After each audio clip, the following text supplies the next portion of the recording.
सुप्रभात। मैं हूं जगेंद्र राणा। आज की हमारी आध्यात्मिक चर्चा का विषय है गुरु प्रेम। गुरु प्रेम।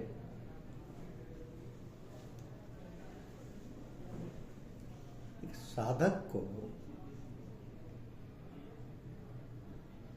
अपने मार्गदर्शक सद्गुरु से प्रेम का संबंध बनाना चाहिए।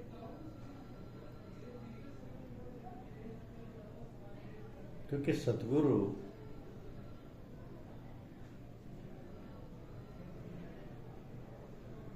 की जो खोज साधक ने की है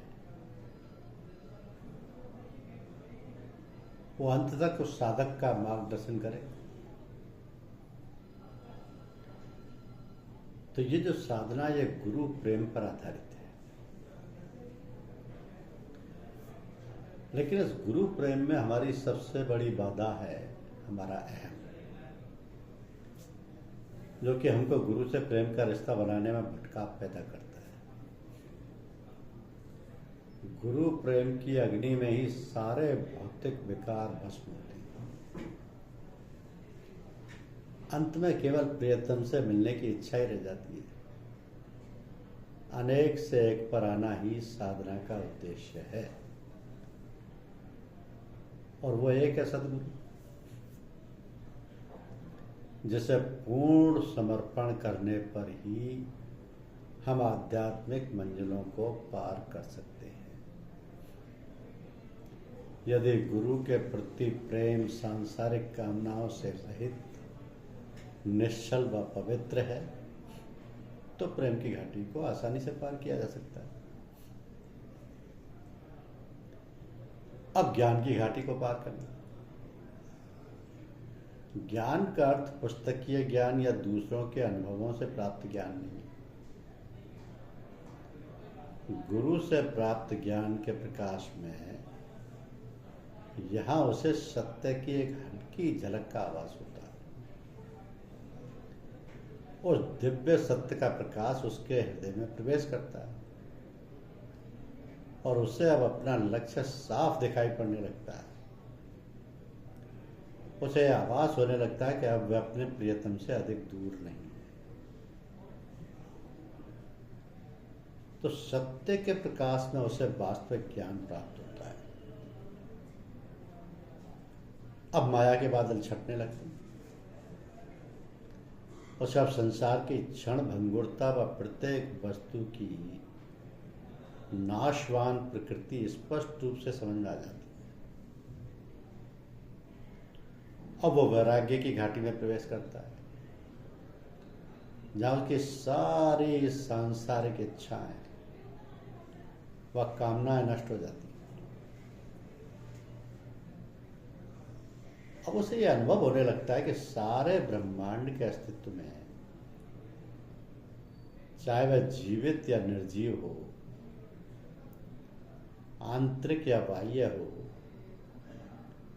एक ही तत्व की प्रधानता है। हर तरफ एकत्व ही दिखलाई पड़ता है। हर वस्तु में कोई ऐसी शक्ति मौजूद है जो इस ब्रह्मांड को नियमित रूप से चला रही है। तो इन्हीं घाटियों को पार करने के बाद एक बार उसे भ्रम, अंधकार व आश्चर्य के रेगिस्तान से गुजरना पड़ता है। वो अपनी बुद्धि से इस ब्रह्मांड के रहस्य को समझने में असफल पाता है। वह अपने को व इस अस्तित्व को भूल जाता है। वह एक प्रकार की शून्य अवस्था में पहुंच जाता है। उसके अंदर अंधकार छा जाता है। थोड़े समय के लिए उसका ज्ञान व चैतन्यता मिट जाती है। अंत में उसे अहंकार के रेगिस्तान से भी गुजरना पड़ता है। इसे पार करना सबसे कठिन है। आनंदमय कोश में भी अहम का एक झीना आवरण बना ही रहता है। द्वैत वहां पर भी मौजूद रहता है, परंतु गुरु कृपा से यह आवरण भी टूटता है। इस घाटी को पार करने पर अहम नष्ट हो जाता है। तो साधक अपने वजूद को नष्ट कर देता है, उसका अपना कोई अस्तित्व नहीं रह जाता। वो अपने प्रियतम सदगुरु में पूरी तरह से लय हो जाता है। यहां आकर उस यात्रा का अंत हो जाता है और साधक को अपने असली स्वरूप का ज्ञान होता है। परंतु इस आध्यात्मिक यात्रा के दौरान मार्ग की कठिनाइयों के कारण हजारों मैदान छोड़कर भाग जाते हैं, बहुत से चमत्कारों के पैर में पड़कर अपना रास्ता खोटा कर लेते हैं। तो साधना के दौरान मानसिक शक्तियों का विकास होता है और साधक उनका दुरुपयोग करने से अपने को रोक नहीं पाता है। तो कुछ लोग अपने सदगुरु के अधिकार पर ही प्रश्न चिन्ह लगाने लगते हैं। ऐसे ढुलमुल साधकों को कुछ भी प्राप्त नहीं होता है।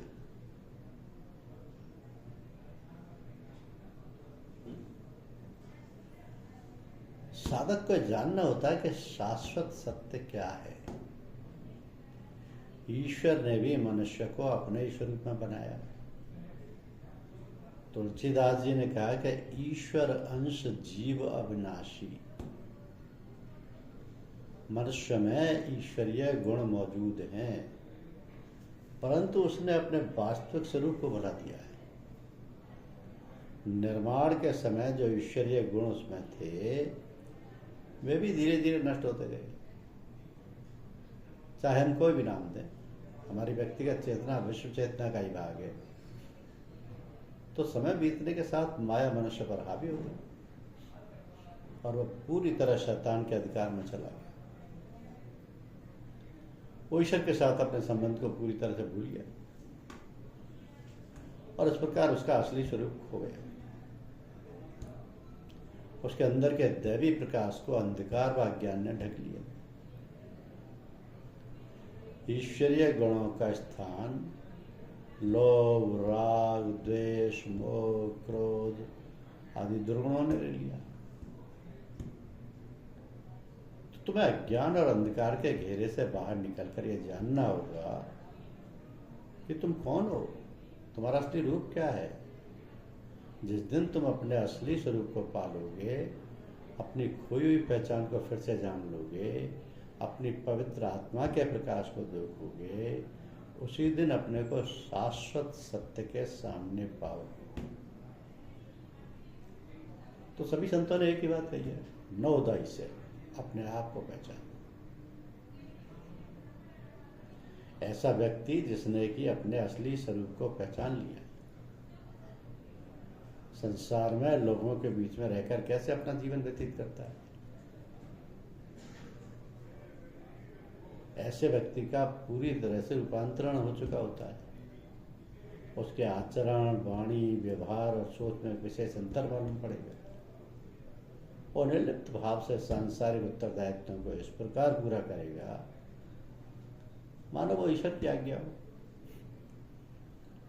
उसका अहम समाप्त हो जाता है, उसकी अपनी कोई इच्छा नहीं होती है, वो अपने को पूरी तरह ईश्वर की मर्जी पर छोड़ देता है और इस संसार में केवल एक मेहमान की तरह रहता है।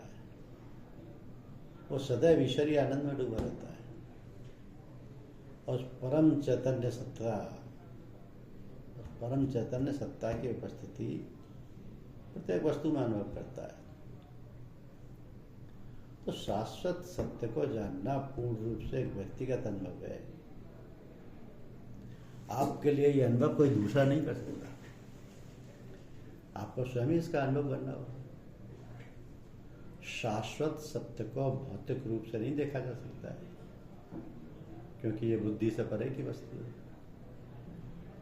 सत्य के मौजूदगी अर्थात सत्य के होने में पूर्ण विश्वास रखना ही उसका अनुभव करना है। तो हृदय में सत्य इतना गहरा बैठ जाता है कि यदि सिर भी कलम कर दिया जाए तो भी वह कहेगा कि मैं सत्य का अनुभव कर रहा हूं। मंसूर नामक एक सूफी संत के साथ ऐसा ही हुआ। धार्मिक शिक्षाओं के खिलाफ बोलने पर राजा ने उसका सिर कलम करने का हुक्म दिया।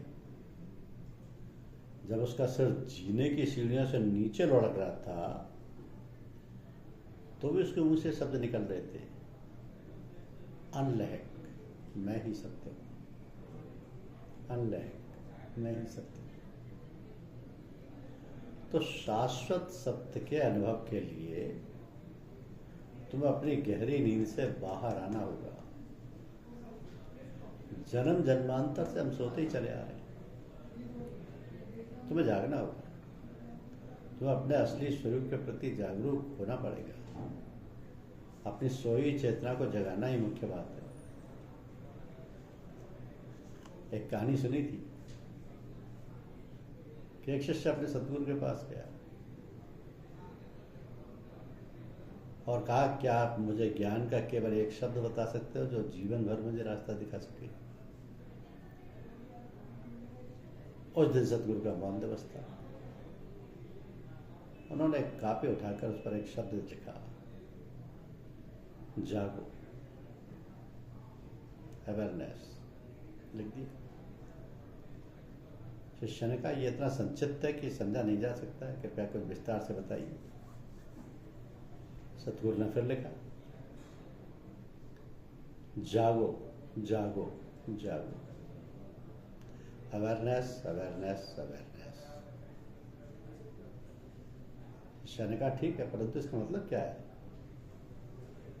गुरु ने फिर कापी पर लिखा, जागने का मतलब जागना है। Awareness means awareness. आश्चर्य की बात है कि सदियों से संत, पीर, पैगंबर, औलिया पुकार पुकार कर हमें जागने को कह रहे हैं, परंतु हम अपनी नींद को तोड़ना नहीं चाहते। हमें अपने अस्तित्व का पता ही नहीं, हमें अपने स्रोत का भी पता नहीं, हम अपने स्वयं को भी नहीं जानते। हम शाश्वत सत्य को कैसे जान सकते हैं। कहा जाता है कि अपने आप को देखो, अपने घर को वापस लौटो। उस परम चैतन्य सत्ता का आभास पहले हृदय में ही होगा, बाहर नहीं। तुलसीदास जी कहते हैं, मुकुर मलिन अरु नैन विहीना, राम रूप देखहि के मदीना। हमारा हृदय रूपी शीशा जन्म जन्मांतर के संस्कारों की परत दर परत धूल जमा होने से मलिन हो गया है और हमारे आंतरिक ज्ञान चक्षु भी बंद है। ऐसे में हम परमात्मा के स्वरूप को उससे नहीं देख सकते। हमें अपनी हृदय रूपी बर्तन को खाली भी करना, क्योंकि उसमें काम, क्रोध, लोभ, मोह आदि के संस्कार भरे पड़े हैं, और उसे निर्मल भी बनाना। यदि हम जाग गए और हमारी चेतना इन विकारों के प्रति सजग हो गई है, तो लगातार साधना करते रहने से धीरे धीरे ये विकार हृदय से निकल जाएंगे और हृदय खाली हो जाएगा। याद रखिए, जागने से हृदय विकार रहित होगा और साधना से निर्मल बनेगा।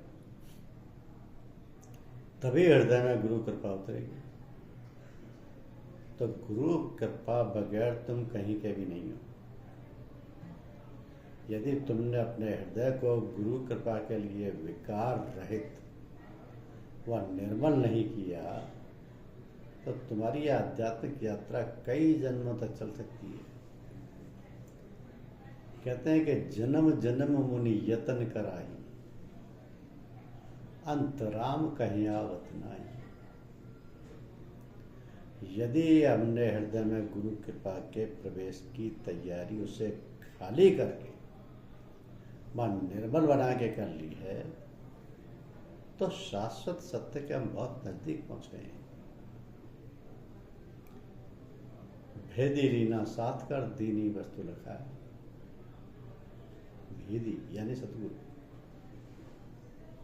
भेदी लीना साथ कर दीनी वस्तु लिखा है। कोट जन्म का पंथ था, पल में पहुंचा जाए। क्षण भर के लिए सोचो, क्या हम अपने निज के प्रयत्नों से अपने